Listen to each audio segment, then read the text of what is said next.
So, what is the place of a Magnum in a preparedness context, specifically SHTF, real world type situation?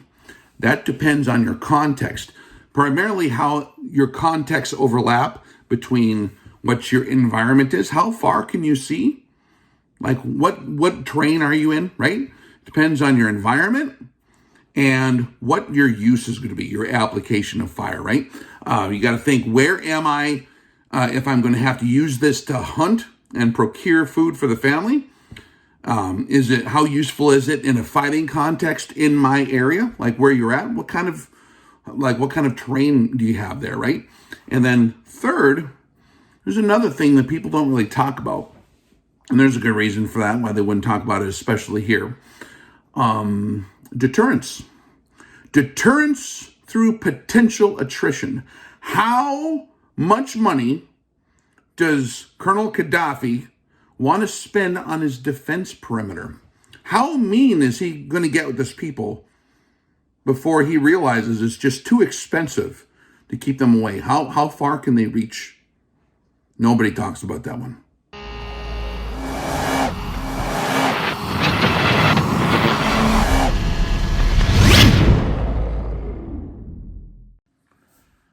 Hey guys, Rex here. Today we're going to talk specifically about magnums and their place. Do magnums have a place in preparedness, in hunting, in fighting? Like what is their place, if any, right? Do you really need one or do you not need one? Very, very good questions. The question I'm going to read today that prompts the discussion came in on Patreon. If you want to ask questions, you can join Patreon and PM me in that platform, and I'll usually produce videos and upload them on Patreon to answer them. Usually do like one a day, or a lot of content on questions and answers. So magnums and their applications of fire. Here's the question, right? Tibor Rex, hey man, there's a lot of talk in the preparedness community about whether or not specialized rifles can have a real place in your system. What is the place, if any, of a long-range rifle, specifically in a preparedness or real-world SHTF context?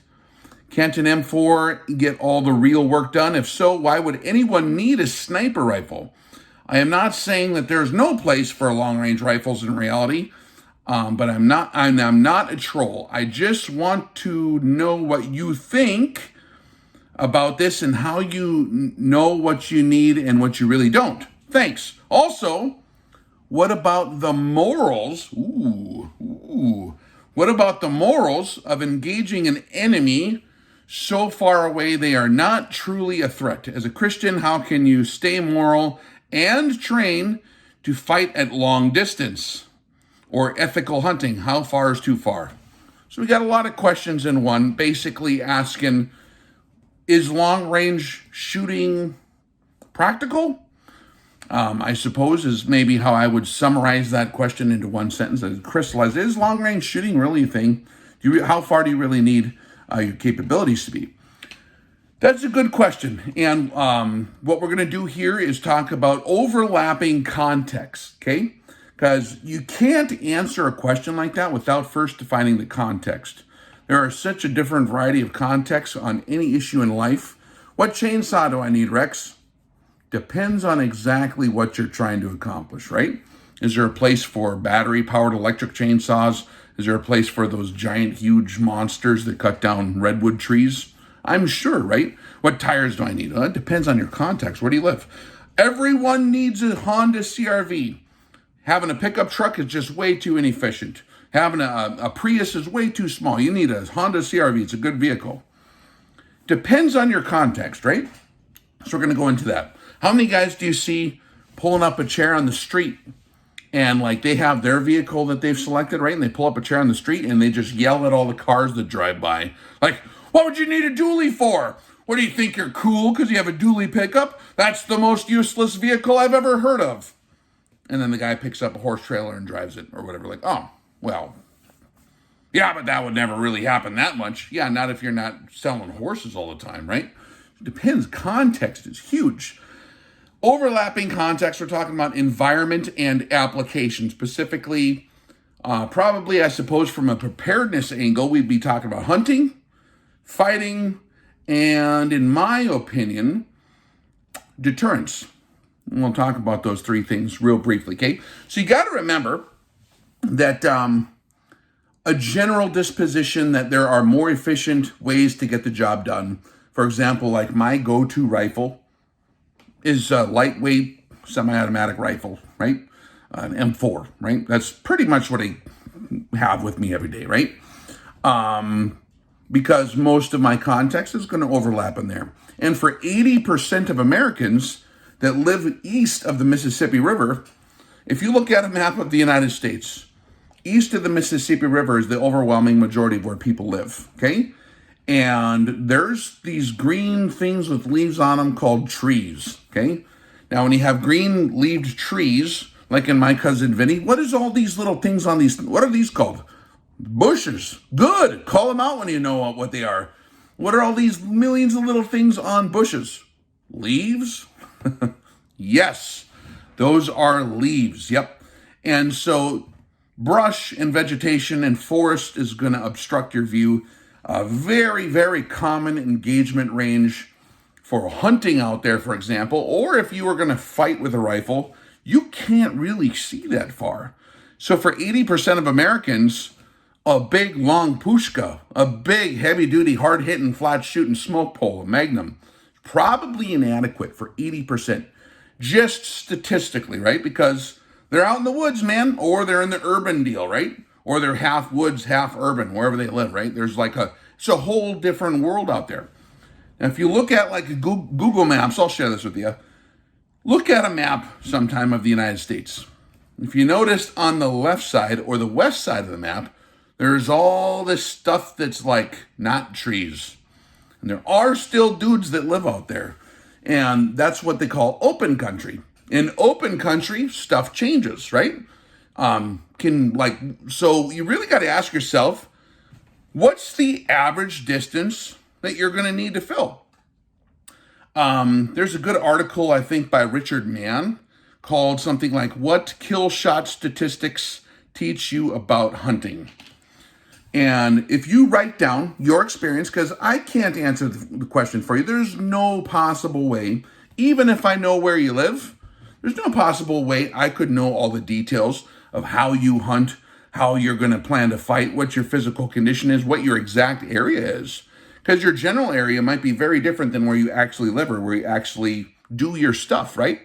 Your homestead might be different than the stuff a mile down the road. So it would be silly of me to try to tell you that this deal's inadequate and this deal's what you need. That would just be indicative of extreme inexperience, right?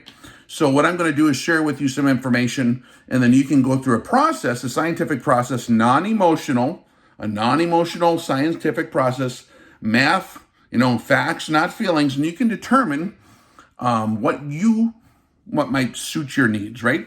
Because I don't know what kind of stuff you're doing.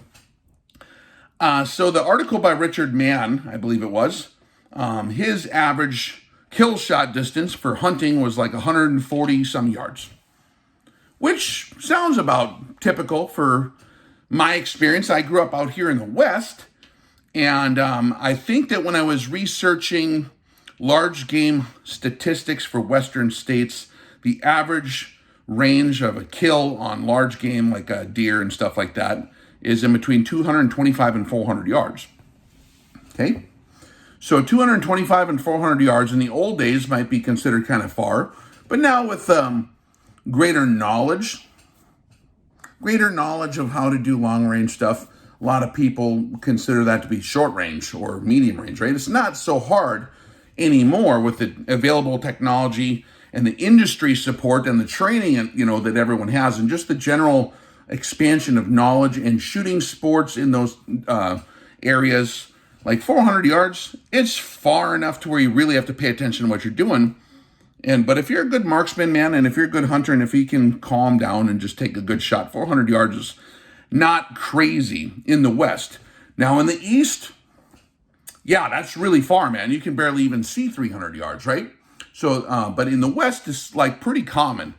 I did a because it's all about numbers, man.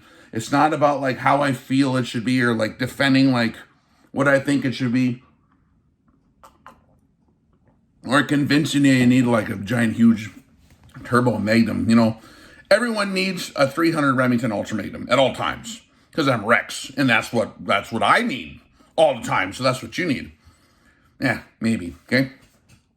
So here's the for my paw and I. As long as I was keeping track, because after a while the novelty wears off and you don't keep track anymore. You just hunt. You know, you just make a shot and kill.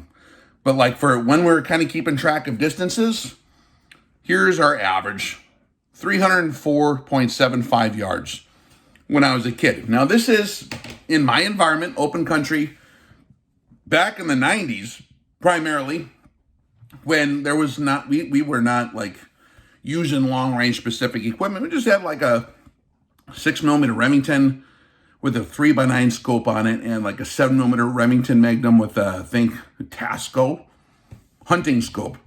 Not dialing stuff in, no ballistic tables, flat shooting bullets, you know, being pushed kind of hard, but like nothing like a guy got into later at the long range stuff. Okay, so growing up without the use of specialized long range equipment, my average and my paw was about 300 yards distance. Where if you go out east, the average distance might typically be in between 10 and 30 yards. That's why they use shotguns in a lot of those states, or lever actions are very popular. 30-30s work fine, right? So you have to define your environment, the context of your environment. Now, with all the guys I know that do long-range hunting, since that became more popular, and I know these guys because I do ballistic tables for them, and they're like long-range marksmen, and they use them every year for hunting. Their average, okay, was 753.6 yards. Average. Yes, they shoot stuff that's closer, but in open country, it's a huge advantage to be able to just like engage the critter when you see it, right?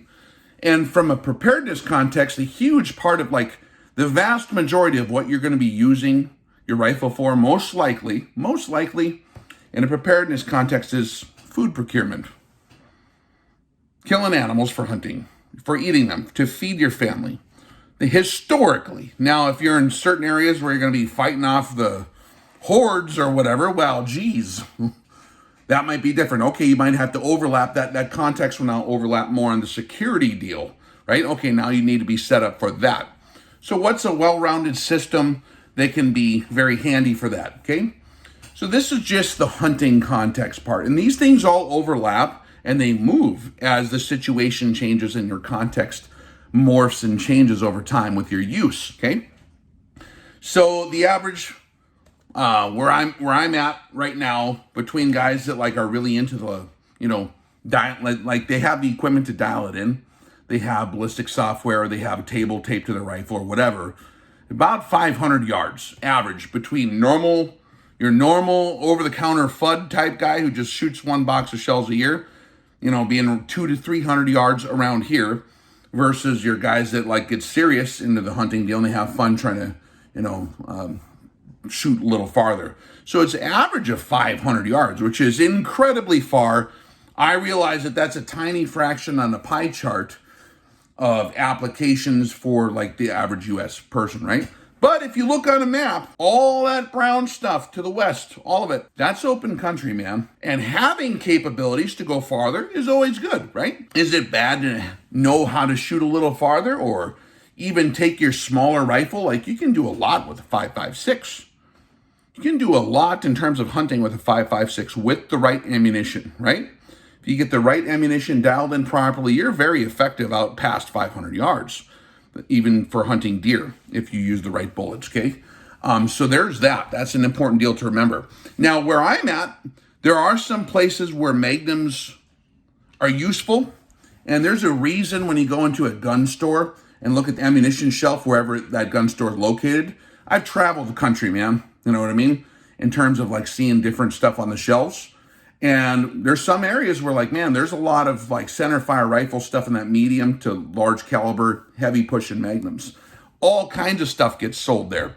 Most guys are using, you know, medium to larger, calibers in terms of deer hunting equipment. And so why is that? One place where magnums can be helpful, and one place where they can give you a lot more forgiveness over something smaller, right? Because I'm not saying you shouldn't have an M4. I do. That's what I keep with me all the time. But there is a place for magnums, specifically if you know you're going to be hunting, right? And you know that your typical engagement range is between 300 and 700 yards in open country, for example. And if you have the capability to manage that weapon, because you trained with Rex in a Rex defense class one time, and you know how to shoot, like way past that, right? Then your capabilities open up. But you got to think of wind, right? So where I'm at in the county where I grew up, I think the average wind speed is 24.6 miles per hour. Average wind speed. A 24 mile an hour wind, guys, that's going to be a lot. That's let me look at my ballistics here. Okay. So if I'm shooting my M4, if I got the best ammunition I can get for it, let's say I'm using like OTMs, right? 77 grain OTMs. At 700 yards, a 10 mile an hour wind is like 52.7 inches, right? You can measure that in mils to hold off. But in a 24 point, in an average wind for my area where I grew up shooting, that's throwing you off 10 feet, 129 inches. With the atmosphere and wind, the average wind. Today, right now, as I'm recording, it's windy. It's like 35, 45 miles per hour today. I would have a real rough time engaging stuff a little farther out there with my M4 due to wind drift. It's going to be way less forgiving. Just stepping up to a normal size deer rifle caliber, like we'll just use for an example, 6.5 Creedmoor, very, very popular, just a good comparative deal. I used 243 and 6mm a lot, and then I jumped up to bigger magnums. And I used 25-06 and stuff like that in the past. But you get a lot more forgiveness in terms of just windage. Like your windage is going to be 4 feet less at 700 yards using like a 6.5 Creedmoor with 140 grain. So that forgiveness range, especially for a guy that's not like a long-range dedicated professional, right? Your typical hunter, they can use all the forgiveness they could get when it comes to external ballistics in open country. That's why even in conflicts, you look at the difference between like Iraq and the urban combat there versus the stuff like when they started investing in Afghanistan, like they're hung out there for a while. Your guys that operated rifles, a lot of them, man, having a little bit more oomph was very helpful in open country at certain times. Now, always, not necessarily, but that's where a lot of these systems evolved, if you want to use that word. That's where the selective pressure towards the heavier calibers was pushed in open country. So, man, you have to define the environment. I mean, it should be obvious, right? That, like, yeah, if you grow up in the woods and you're shooting in the woods, that's like way different than growing up like in the freaking middle of Wyoming or North Dakota or Montana or anywhere where this brown stuff is, man. Like Washington, Oregon, Utah, California, even in the Rocky Mountains. Like when you think about environments too, there's a lot of areas where like, man, stuff is really close because you're in the woods, but you step 3 feet and you can see across the ridge. I lived in Western Montana for a bunch of years and I shot in the mountains a lot, and you need a very flexible system, something that's good at close, but also, man, if you can reach out 1,000 yards, that's helpful. Do you need it? Yeah, probably not. Not in the context of hunting, maybe, but it's very helpful. It's always good to have help, right? And so that's where magnums are popular. I'm not saying that's what you need. I'm saying there's a reason different things exist. There's a reason different car sizes exist. There's a reason different tires exist. You know what I mean, man? Like, it's pretty basic stuff, right? Let's look at context of SHTF, because you asked about that, right? Let me read your question again here. Specifically in a preparedness or real-world SHTF context, can an M4 get the work done? If so, why would anyone need a sniper rifle? Oh, dear. Oh, see, this one is going to be tricky for me to answer. I don't know if I'm going to be able to release the full deal on YouTube. We'll see. I'll just say what I'm going to say, and if I have to edit stuff out, then I will, and you can catch the full deal on Patreon, okay? And then asking specifically, I know you're probably not a troll, man. It's fine to ask. You can ask Rex any question. I'm not going to, for entertainment value, it might get spicy sometimes. But what about the morals of engaging an enemy so far away that it's not truly a threat? All right, man. So for those who have not been in a SHTF situation or had really mean guys who are well equipped trying to get you, like you can ask combat veterans, they would know. Or you can ask people that are well traveled in stupid areas, they would know too, right? I haven't had a lot of guys try to kill me, but a few times I have, and they had normal equipment. Like one time, I think was with L2s, and they look like L1s or L2s, the FAL, right? The British version. Those guys are pissed. And like being like 1,000 yards away, I did not feel all that safe at 1,000 yards away. So are you truly safe from a bad guy with a rifle when you're 1,000 yards away? Depends on how brave you are that day, man. And depends on what kind of terrain you're in. I was in very thick woods in the mountains, extreme, what you might call a jungle environment. But if you like take a curve in the road, they can hammer away at you again from like really far. Are they going to hit you every shot? No. It's not all that comfortable, right? Are you truly safe because you're outside, the maximum effective range of the rifle? And there's such thing as point targets and area targets, right? Like, I don't know. I don't like being, in the sights of a rifle past 1,000 yards. That's a terrible idea, right? So you have to define what's dangerous for you. What's the, who knows this one? What's the maximum effective range of like a mortar? Let's say like a 120 millimeter mortar.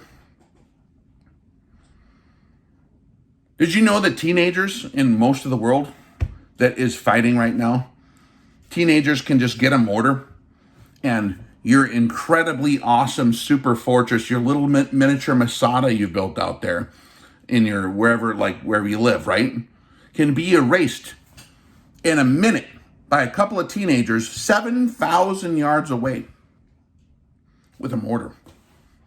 They don't even have to be that good at it. They'll figure it out.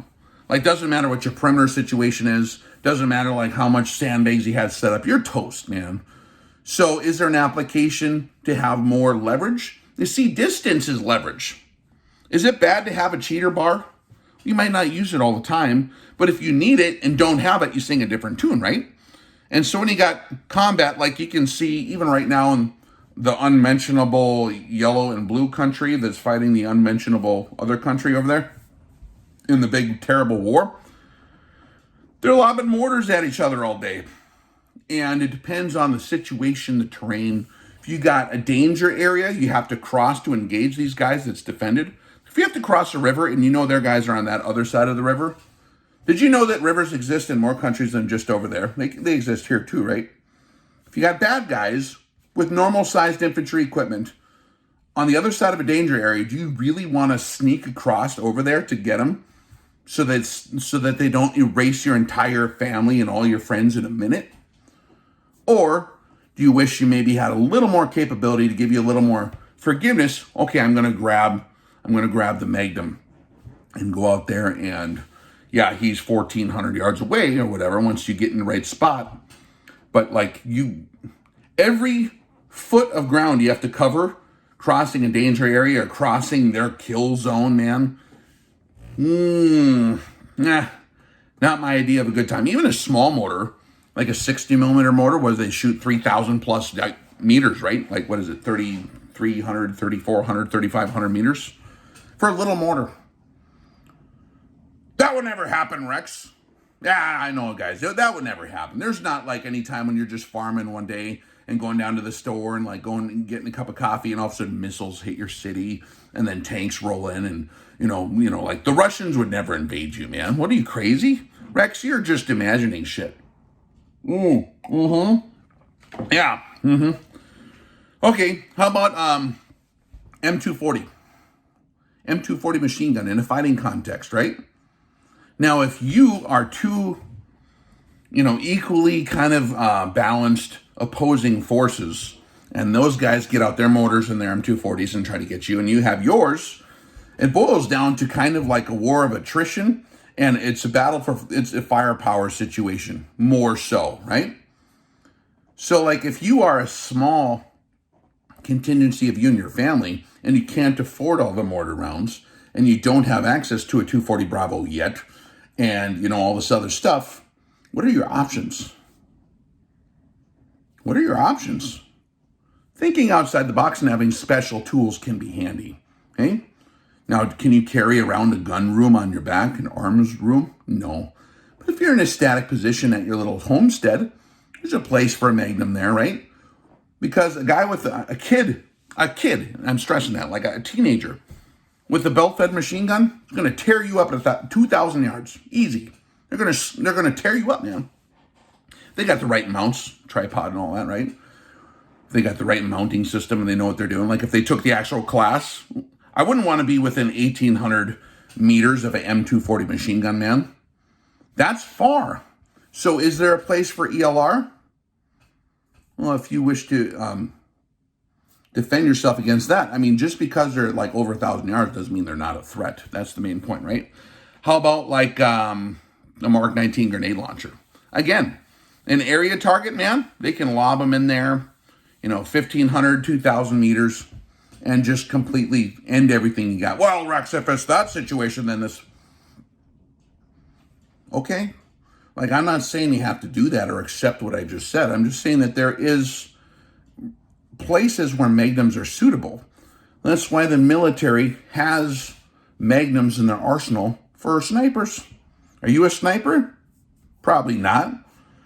But can you utilize those tools at long distance? Well, if you have the discipline to learn it, yeah. Can you do the same with an M4? You can shoot an M4 way farther than you think you can. But a big Magnum, with the right guy behind it, you can really, really, really extend out that leverage. And, it's like Archimedes' principle. Like the longer the lever is, the way more, whatever kind of force it is, you're affecting on the end of that lever, right? So you extend it a little more. That's the leverage of it, because the fulcrum's over here, right? Like that's very, very effective if you look at it dynamically, okay? Another thing to think of too, guys, is like, oh, Rex, like, well, 1,000 yards away, they're not a threat. Like, well, if it's just, because everyone imagines a certain movie or a certain Nintendo game in their mind when they make dogmatic blanket statements without having the context. That's a silly thing, right? If you're making a dogmatic statement and someone's giving you a hard time saying that this deal is totally useless without understanding your context, I don't know, man. Like, because you can't possibly know other people's context. So you have as many capabilities as you can afford to have within reason. Not going to go crazy in any one direction, but if it's easy for you to just grab an old deer rifle that your uncle has and learn how to shoot it at 1,500 yards, which you very easily can do, a couple days of training, right? If you can learn how to do that, man, you can really make that what used to be kind of useless because it's so, the rate of fire is so slow. But it's a big, decent caliber. You can really reach out there. So you can dynamically enhance the use of that weapon by utilizing every drop of usefulness it could potentially conjure up. Does that make sense? That's why I did all the training stuff with long-range stuff. There's so many bolt actions in this country. So many deer rifles. Very, very effective for a lot of situations. Plus, how much, let's say the bad guys are like the evil, bikers after the SHTF happens and they're just ransacking stuff and they're in the area. Well, if they're 1,000 yards away, they're not a threat. Maybe. What if they have a vehicle? How fast does it take them to get 1,000 yards? 60 miles an hour, which is what a striker drives, what a minivan can drive. Motorcycles can go faster. Most pickup trucks can go faster. 60 miles an hour is 88 feet a second. They can cover 1,000 yards in like half a minute. So within 30 seconds, you have a major problem. And if all they have to do is get within their effective range of their rifles, I mean, it's only, 13 seconds to get, within effective rifle fire for them to, close the distance from 1,000 to where they actually can be extremely dangerous to you. Never assume that the battlefield is going to be set up this way. You don't know what the hell is going to happen. Have whatever capability you can, whatever system you got, whatever you got, man, Maximize it. If you have a deer rifle, it's useful. It does certain things that an M4 really, in those realms might not be able to do. But an M4 is way more useful for most things. And again, the video I posted yesterday hopefully kills that one. Like, you should not be emotional about your toolbox, dude. Do not be emotional. Know what each tool is good for, and then use the tool if you need it, man. If you don't need it, well, then don't use it, right?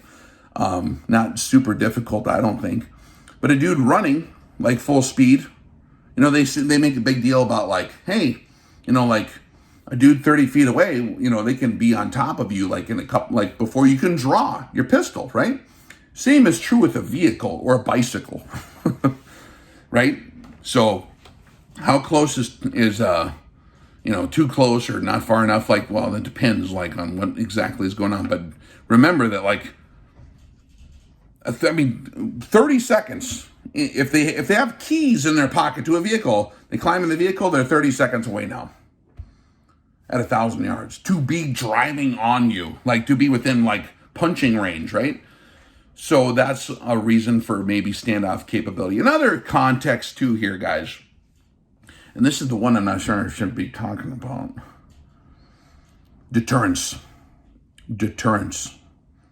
Okay? Maybe I should talk about that one on Patreon. I might talk about, I don't want, dude. It's like there is an aspect of ELR, extreme long range shooting, that is an incredible deterrence against bad things, particularly kings and tyrants. Okay? How much money do they have to secure a 1,000 meter perimeter? What does that take? What's the math there?